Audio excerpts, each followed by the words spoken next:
everyone. My name is Evie Lupine. Welcome back to my channel, and today I have another video for you all. Today, I want to talk about Tumblr. And no, you have not just been transported back to 2012. We are, sadly, still in the year 2024. And in fact, it's Pride Month. How exciting! That means we're definitely going to be talking about some positive queer content, right? Maybe a cute Tumblr post about accepting your ace identity, a comic about lesbianism, a famous person having a heartfelt coming out moment.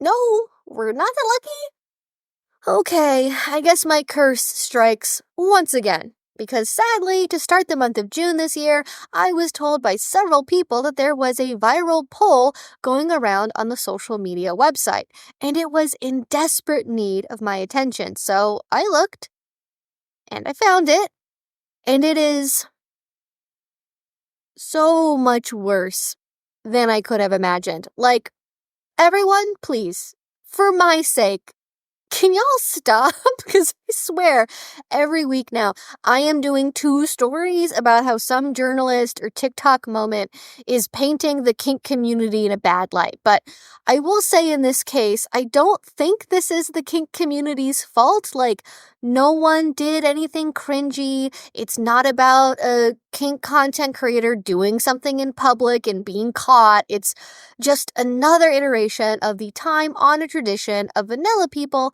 fundamentally misunderstanding us on all levels. Because the poll in question asked, is kink always sexual? And if you have been on my channel for a while, you know this is something I have talked about so many times. I thought this was a settled issue, but I guess not.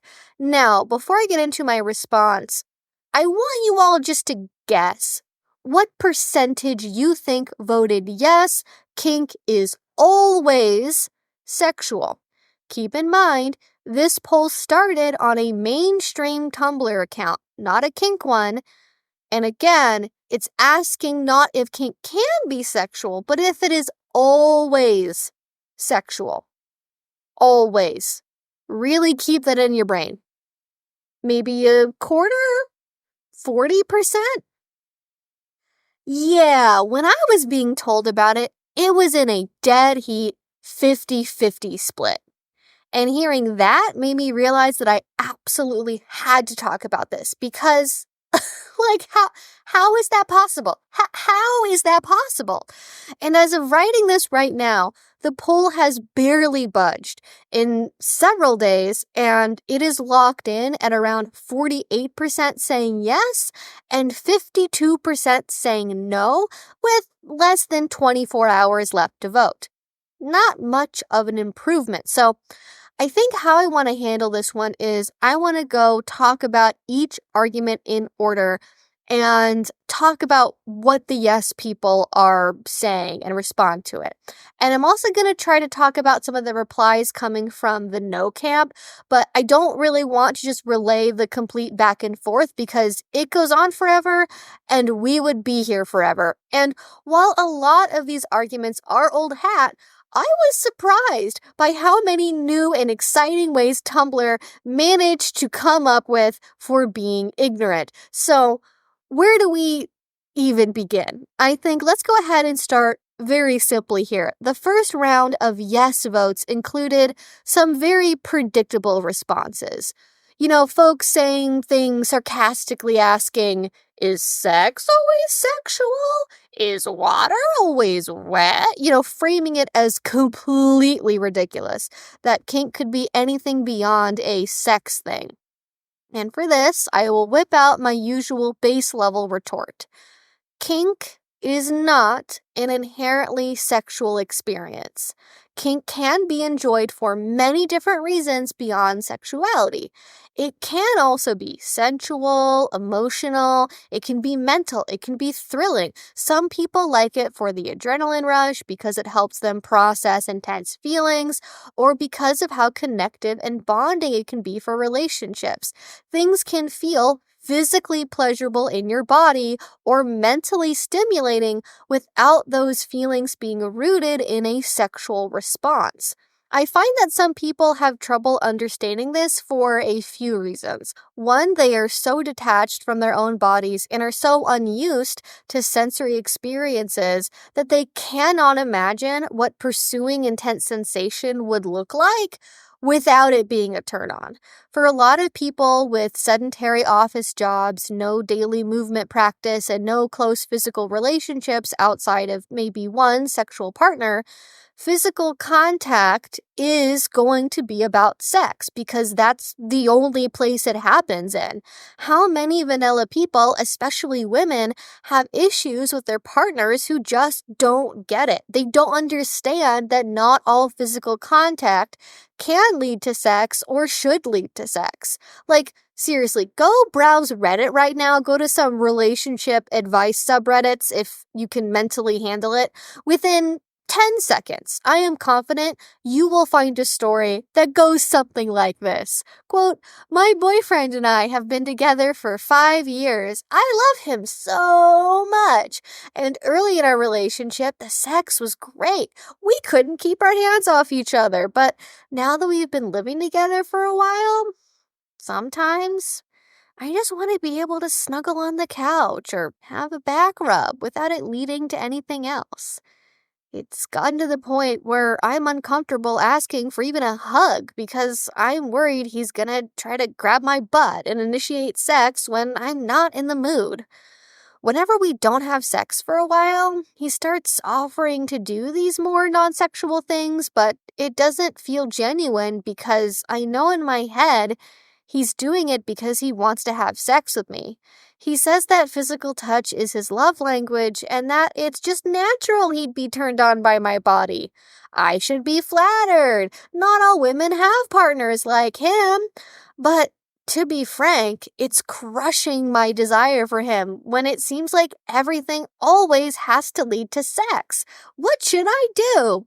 And I literally just totally made that up, but hop on Reddit for a minute, as I said too, and I swear you are going to see a story almost word for word like that. It is, in reality, totally possible to touch someone's body in intimate ways that produces very intense emotional and mental responses without it being about sex.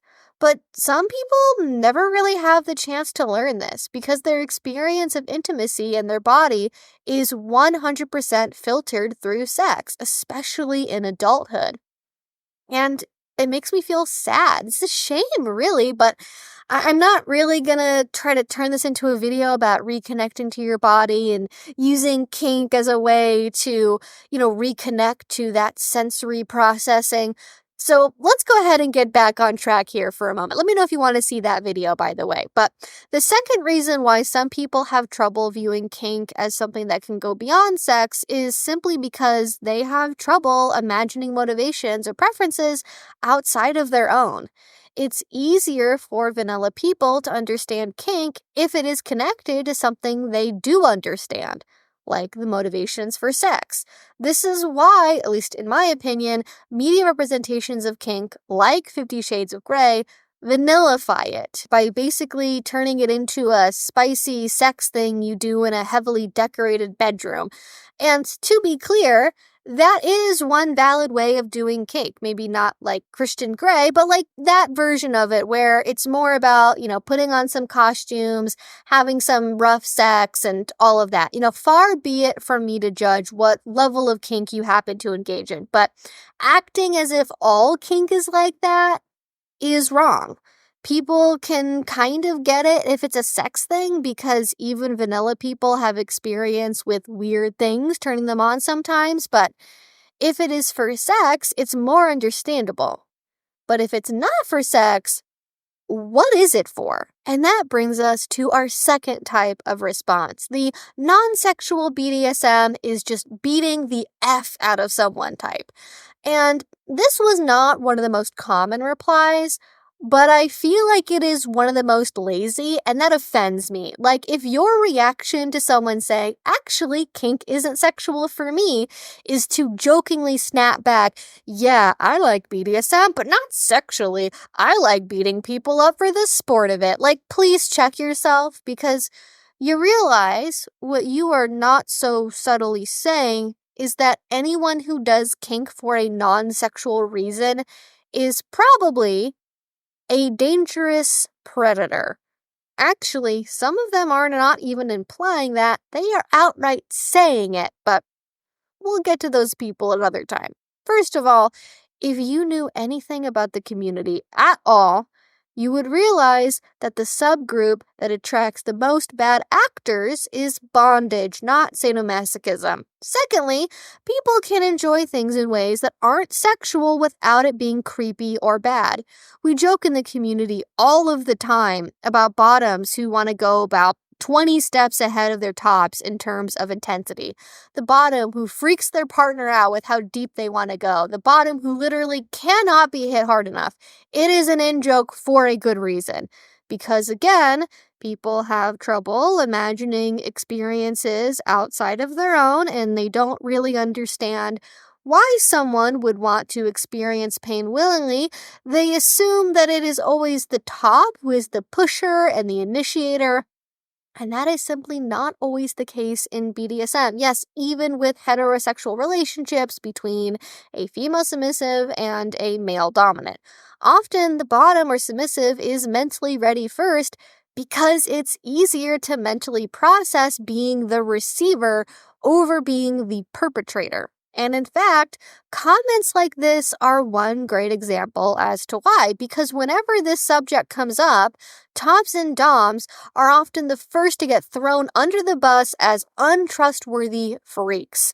And I'm actually confused as to why vanilla people think beating someone up for sexual kicks is more acceptable as a reason than just because my partner likes it, or because it helps me feel confident and secure, or because I like the role play it lets me do. But, I don't really want to waste time with speculating on that. I just find that deeply interesting.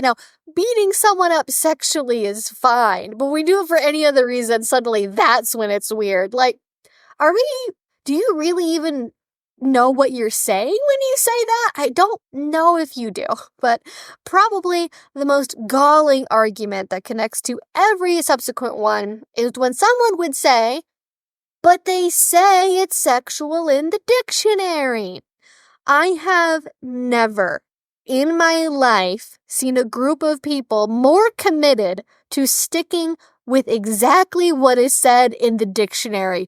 No ifs, ands, or buts about it. And it's maybe not surprising to some of you that this goes along with some nakedly turfy rhetoric like kinks aren't sexual, lesbians can be attracted to men, lots of L's for people who care about the meaning of words these days. Like, I am surprised Matt Walsh didn't make an account just so he could say, see, this is why words following the strict, literal current dictionary definition is so important. People really dug in their heels over this one because words have to have meaning. And it's like, okay, let's stop and just think about this one for a moment.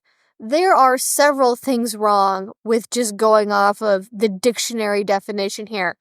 One, the dictionary, if you didn't know this, doesn't create the meanings of words. It's not a magical book. The dictionary is made by people, and the dictionary attempts to capture the senses of words meant by the people who are saying them. You have to understand the prescriptive versus descriptive use of dictionaries.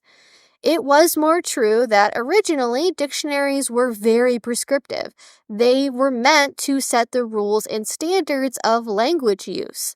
This contrasts with the more modern role of dictionaries, which is largely meant to be more descriptive, that is, reflecting on the real word use of words and describing how they are being used by actual people. This is why we have slang terms entering into the dictionary every year.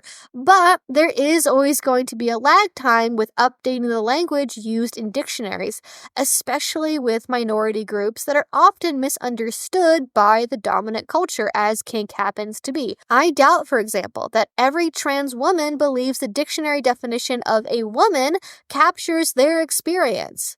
But that doesn't mean they aren't women because they're not strictly biological females. Again, Matt Walsh rhetoric happening here. This is the exact kind of thing that anti-LGBT groups say to try to deny the lived experiences of trans and queer people. So I sure hope that everyone making this argument likes the dictionary definitions for man, woman, asexual, bisexual, and all the rest, because we are stuck with them as is forever now. And if your experience deviates from those set definitions, well then, have you considered that you aren't really that thing at all? Because clearly the dictionary knows more about your community and your experience and terminology than you do. The whole thing just reeks of pretension, especially because dictionaries try to find a definition that is used the most often by the most number of people. Definitions used for minority groups are always going to be at a disadvantage. With the population of lifestyle kinksters being something like 1 to 2% of the total population, how are we supposed to be heard over the din of the other 98% of humanity telling us that what we're doing is just a weird sex thing, no matter how much we tell them that's not actually what's happening all the time, and it's way more complicated than that? It took years and years of work to get the DSM to separate consensual sadomasochism from pathological sadomasochism.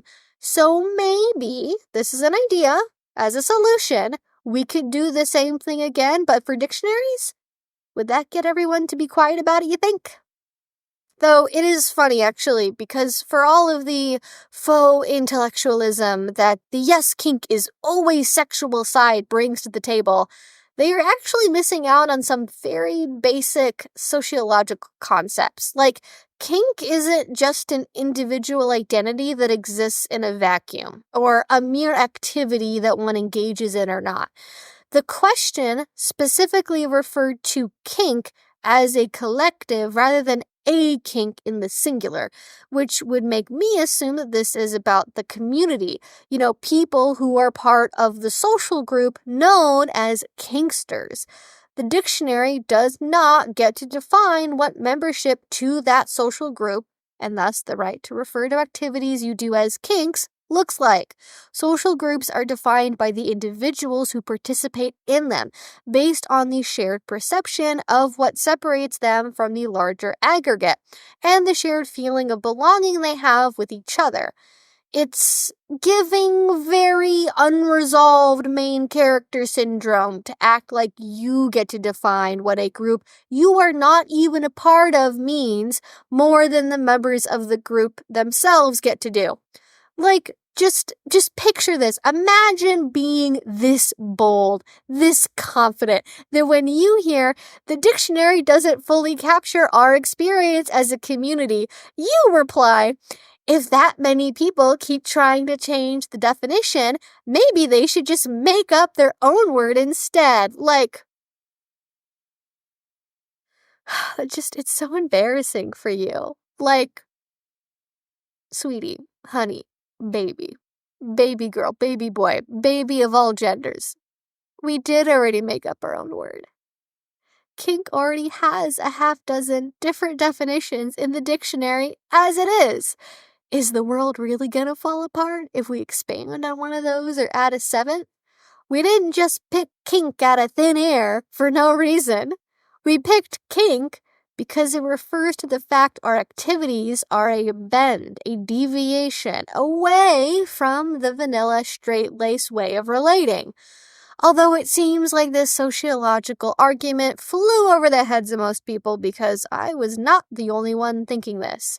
As one user smartly put it, quote, "Kink is just a word for a set of relational preferences and interests that are pathologized and stigmatized. It is a social grouping. The reason IRL kink groups typically have a large contingent of completely non-sexual players is because the kinds of play included in kink are grouped by social sphere and stigma, not by, their inherent sexual nature." And I think this is a bang-on way of describing this. The kink community can contain people who are into everything from MS relationships to drinking blood to playing pretend as a pony, not because all of those activities are sexual, but because they are all ways of relating and having intimate relationships which are stigmatized by mainstream society. I mean, seriously, ask any pony player. For a lot of them, it will be sexual, but for many, many more as well, it can also go beyond being sexual too. But because it's not enough to try to beat people over the head with a dictionary, Tumblr took their attempts to speak over the kink community and kinksters to a whole new level. In fact, if you are trying to say kink can ever be anything besides sexual, sometimes, for some people, you shouldn't even be calling it a kink because that is denying reality.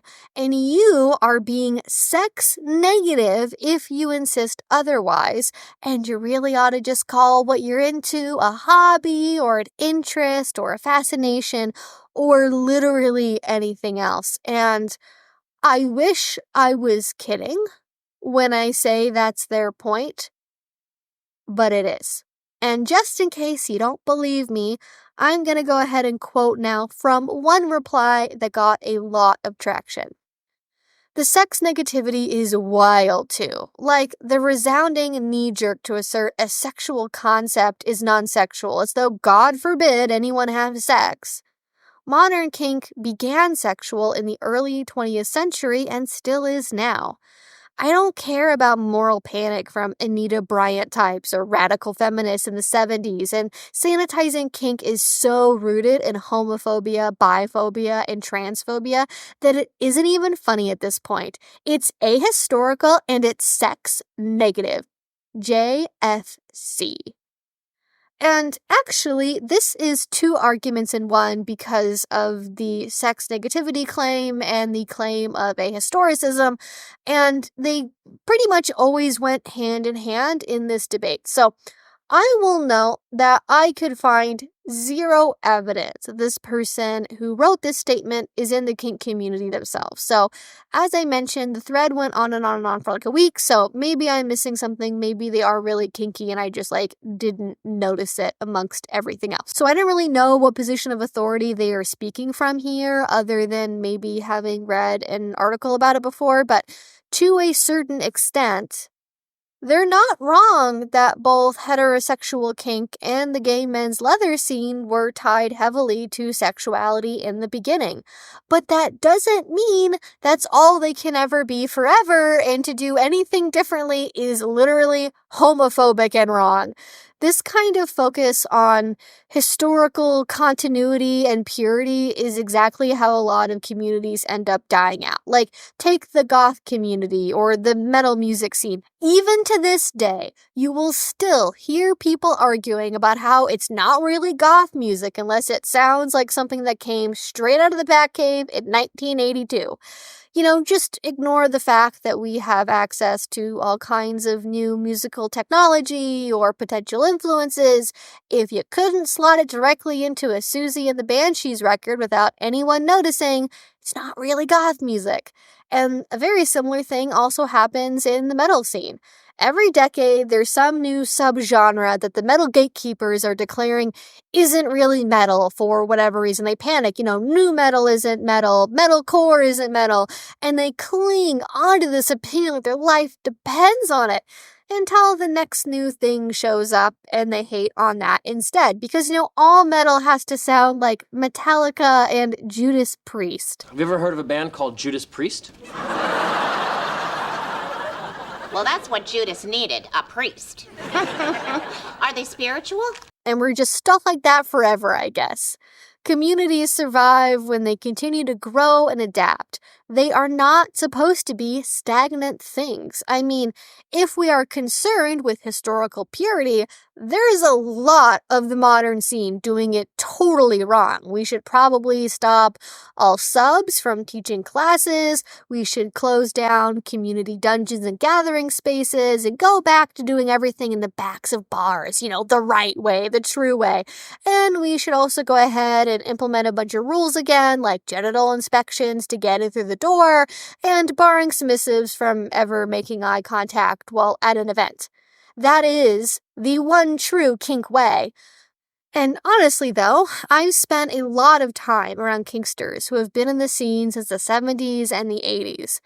And pretty much all of them universally laugh at the idea of returning to some kind of pure, mystical, old guard way. I mean, they care about preserving history and all of that, but they realize that the old guard never really existed. We were always just figuring things out as we went along, and there's no reason why the old way of doing things, or thinking about things for that matter, is the sole superior way to do things. I've seen organizers in their late 50s and 60s reach out and embrace the asexual and the non-sexual kinksters, specifically welcoming us into their spaces, because they get it. We don't have to all do our kinks the same way for the same reasons to be part of a cohesive community, to be part of a family.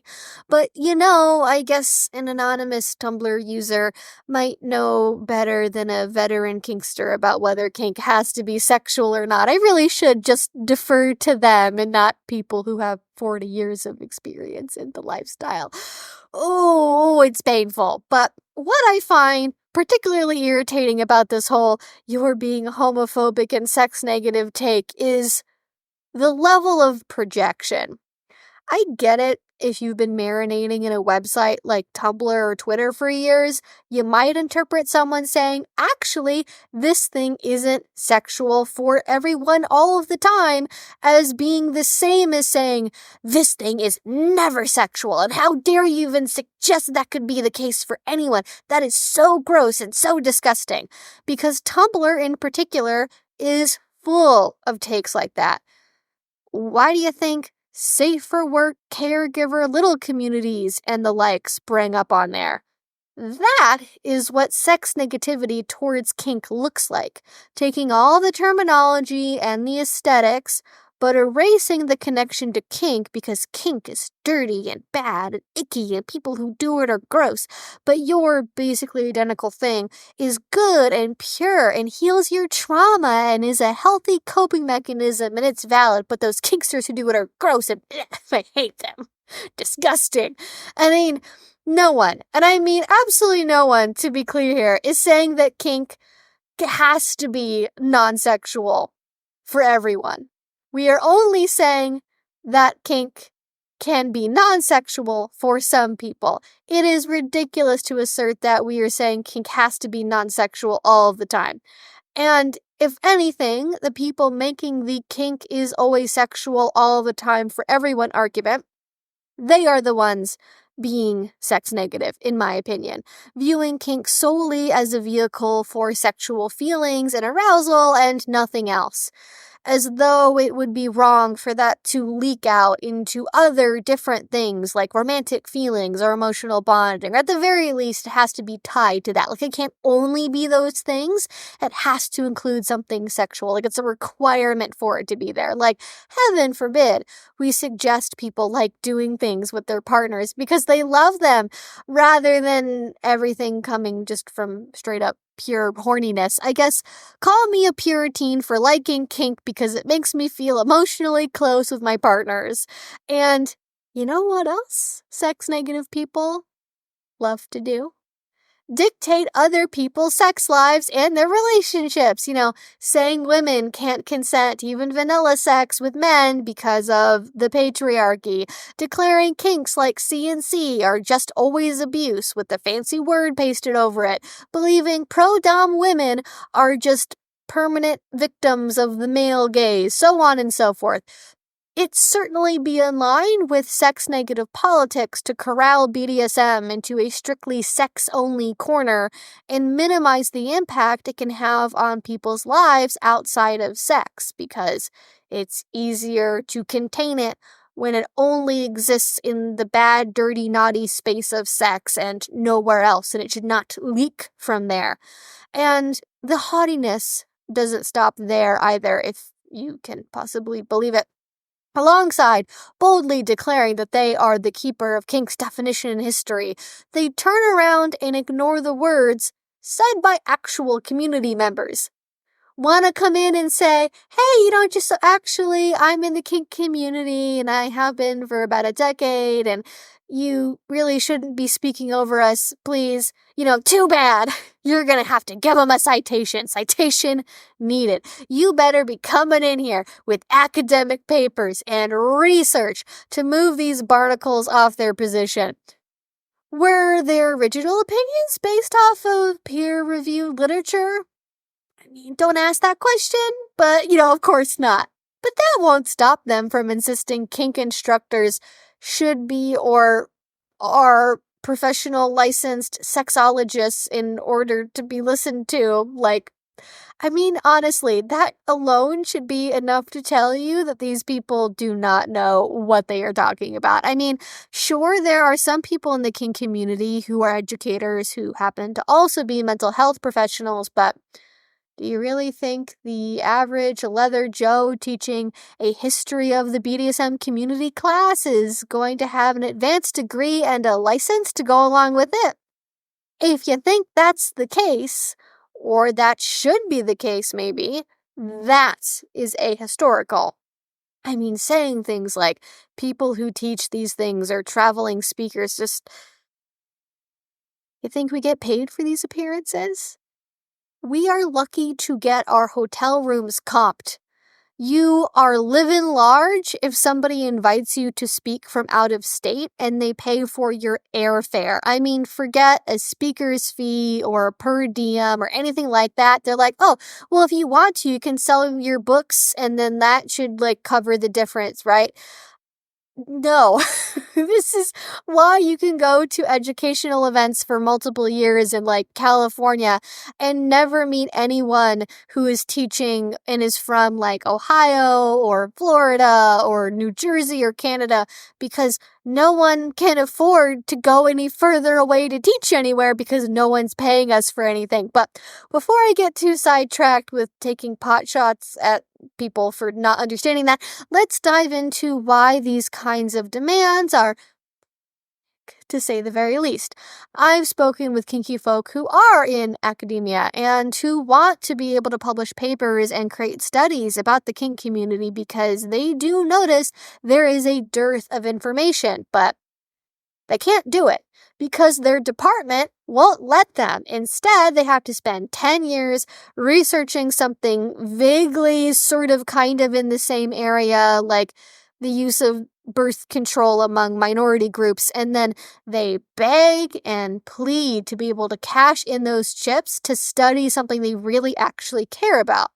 And most of the time, especially if they're kinky themselves, they are turned down. So the people who are doing the research are rarely personally connected to the community, and their terminology use is woefully out of date. I hear, not infrequently, from current students who are training to be therapists or sexologists that their textbooks are completely out of date, 20 plus years behind the kink community's self-understanding. Papers being published today are still using terms like SM, which has been supplanted by BDSM for well over a decade, probably 2, maybe even 2.5 or 3. So relying on academia to validate BDSM is a multi-layered problem because the studies are not being done. The studies that are being done are not always reflective of the community most of the time, and the research is so nascent that very obvious areas of inquiry have not been examined at all yet. But luckily, perhaps unluckily for this Tumblr user, I have exactly one hobby. And that hobby is reading studies about BDSM. So even though the research is kind of thin on the ground, a few relevant pieces of literature do come to mind. One concept that has been explored for over a decade in relation to kink is something called serious leisure. This term emerged in the social sciences in the 70s and 80s, coined by sociologist Robert A. Stebbins.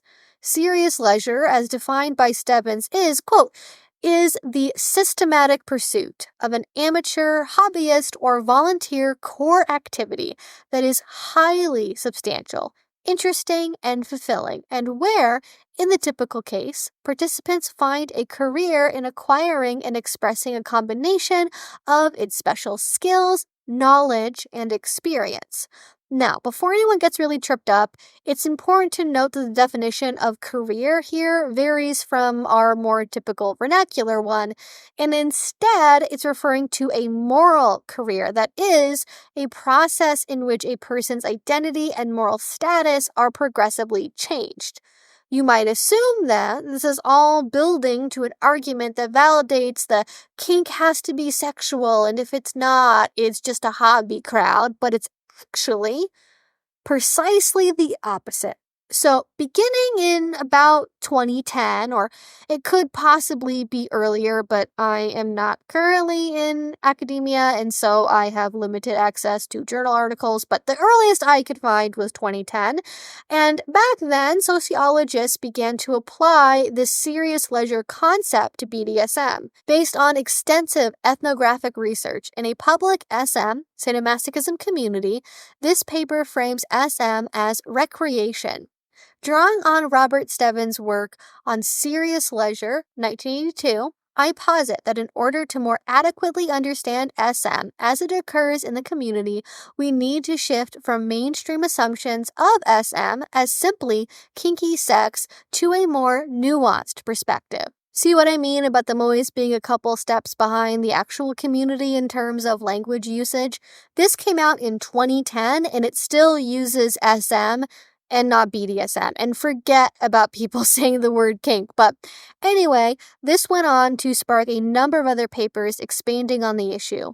A 2015 write-up entitled, Wait, Go Back, I Might Miss Something Important, Applying Leisure 101 to Simplify and Complicate BDSM, summarizes everything perfectly in their introduction. Quote, BDSM is also commonly interpreted from discourses focusing directly on sexuality, yet such an approach is limited given that many BDSM participants do not experience BDSM activities as being part of a sexual interaction. In fact, new research by Sloan, 2015, found that some people with asexual identities are attracted to BDSM participation as a means of forming intimate but non-sexual relationships. In a somewhat different theoretical twist, Simula, 2015 as well, found in her research that a small percentage of people seem to experience BDSM as a particular orientation. Thus, she suggested that traditional understandings of sexual orientation should be expanded. Scholars recognize that BDSM is extremely complex, and that existing explanations are, and perhaps always will be, incomplete. However, in considering the many academic and non-academic accounts of BDSM, our focus in this paper is to suggest that a broad leisure perspective currently offers the best theoretical approach to begin making sense of BDSM. And that's exactly it. It's not kink is always sexual or kink is always non-sexual. It's complicated. We just want to be able to leave room for that complexity that different people have, different internal relationships to kink, and that should just be fine and accepted as part of reality. But I do briefly want to back up for a second and clarify something though. In this conversation, and really on my channel in general, I do conflate kink and BDSM. And the research further conflates SM with the BDSM community at large and kink as well by extension. In common parlance within the community, we do have a tendency to say BDSM or kink and use them interchangeably, but if you're really stopping to think about it, there is some slight difference. Some things are on the border between being part of multiple different experiences. For example, ABDL or latex may be fettuccine for some people. It can also be a kink, but not something that the person does in a community context, or it could also be part of BDSM too. There are tons of layers here, and it is very confusing, but I do worry that without addressing this slight discrepancy, some listeners might go, aha, see, we can only say that BDSM is sometimes non-sexual, but the research isn't saying that kink can be non-sexual, so that's a totally different thing. I still win. I'm still correct. So just to very quickly dispel that, I'm going to refer to a 2019 psychology study entitled BDSM, a Sexual Orientation or Serious Leisure. BDSM, bondage/discipline, dominance/submission, sadism/masochism, or sometimes referred to as kink and or fettuccine, involves a range of esoteric erotic interests, behaviors, relationships, and identities. Even in literature, kink and BDSM are largely understood as being synonyms. So, have I convinced you yet with facts and logic that kink can be about more than just getting turned on? It's not surprising to me at all that social scientists would theorize that one of the best ways to look at kink is as a form of leisure. I mean, think about it for a second. Look at the way that we describe kink. Our scenes are play. Our instruments are toys. Our dungeons are play spaces. It's inaccurate to say that if kink isn't sexual to you, it's not a kink, it's just a hobby. Because kink being a hobby, a special interest, whatever you want to call it, is already baked into our community understanding of what it means to do kink. It is not separate, but maybe you're somehow still not convinced. Maybe you are still rubbing your little chin there and going, wow, but if it's not sexual, then what is it about? Maybe you're one of those non-sexual BDSM. It's just beating the heck out of someone for no reason, folks, and you just do not understand how it could be good or positive if someone is not directly getting their rocks off. So, luckily, actually, the last study I just referenced makes some of these alternative, non-sexual motivations quite clear. Quote once more, a recent large quantitative study with a sample of several hundred BDSM practitioners found that general properties of leisure were overwhelmingly endorsed by participants, including the following items reported being present most or nearly always by 90% or more of the total sample. Positive emotions, a sense of freedom, pleasure and or enjoyment, sense of adventure, stress relief and or relaxation, self-expression, and BDSM enjoyed for itself, intrinsic motivation. And this is not the first time someone has studied BDSM and discovered the motivations for it are vast and nuanced. A study looking at the psychology of puppy play in 2019 described 5 common motivational themes among participants. 1 was sexual pleasure. 2 was relaxation, therapy, and escape from the self. 3 was adult play and vibrant physicality. I love that description. 4 was extending and expressing selfhood. And 5, relationships and community. And to go back to the first one there, it is not surprising that given that 2/3 of the participants in that study were gay men, sexual pleasure was one of the more common reasons cited, but it was far from the only motivation. For example, as the researchers describe, most of the participants stress the relaxation that comes from the practice, along with the therapeutic value. It appears that being a puppy offers people an opportunity to let go of adult responsibilities and instead embrace a joyful exuberance, unencumbered by expectations about appropriate behavior for an adult. And this is actually something that I have observed as well. When I ask people why they do what they do, what makes them want to come back again and again to kink, something about it being hot does come up fairly often, but just as often, people talk about feeling relaxed, the escapism of it, the bonding, the healing power that kink can have. And maybe these anti-non-sexual kink Tumblr types should take a page from academia's book and stop being so prescriptive and judgmental about what does or does not count as real kink, especially as outsiders. I know it can be scary and frustrating to not have a set definition for something you don't really understand.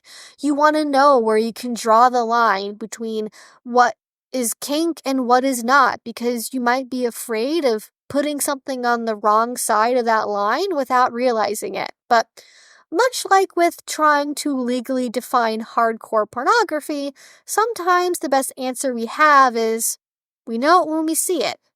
Or in this case, when we feel it. And at this point, this video's gotten very long, so thank you for sticking with me throughout all of this. I hope it was worth it, but I'm gonna go ahead and wrap things up for here. I don't know how to break this news to you, but there's actually one more very important argument I have not gotten to yet. I kind of hinted at it earlier in the video, but I think it deserves to get its own treatment rather than being shoved in the back of this one where no one will ever hear about it. And just to let you know what it is, for that next video, a not insignificant number of people were arguing that promoting the idea that kink can never be non-sexual means you are a dangerous predator. Yeah, so as I said, we're going to talk about that one another time. We're not going to get into it today. If you want to make sure to catch that one when it comes out, please do subscribe. I make videos like this twice a week about all different kink and BDSM related topics. Sometimes heavier like this one, sometimes light and fun ones. I would love for you to come back to my channel. So you're not ready, please do subscribe. And yeah, let me know your thoughts about this one. If you saw this happening in real time, if you are in the trenches, let me know how I did with this. I know I did not get to literally every single argument, but I hope that I did cover some things. I really recommend, if you are ever in the fight with an argument like this, well, one, just don't argue because it's not worth it. But if you're like in there and invested already and you're like, I'm in it, I gotta have something. I really do feel like the serious leisure argument for BDSM is really, really interesting, and I want to do some more research about that on my own. So maybe like look out for that in a future video as well, but that's a really good one. Also, general research about, kink motivations or like the psychology of people that are into kink. There are a number of studies about that are kind of more general, but yeah, it's going to be it for today, y'all. Thank you so much for watching. Again, please subscribe if you're not already. Thank you so, so much. If you want to support what I do, the best you can do that is with Patreon. Link to that will be down below. Thank you so, so much if you do support me there already. It means the absolute world to me. And until I see y'all next time, I hope you have a great rest of your day and a great rest of your week. Bye-bye.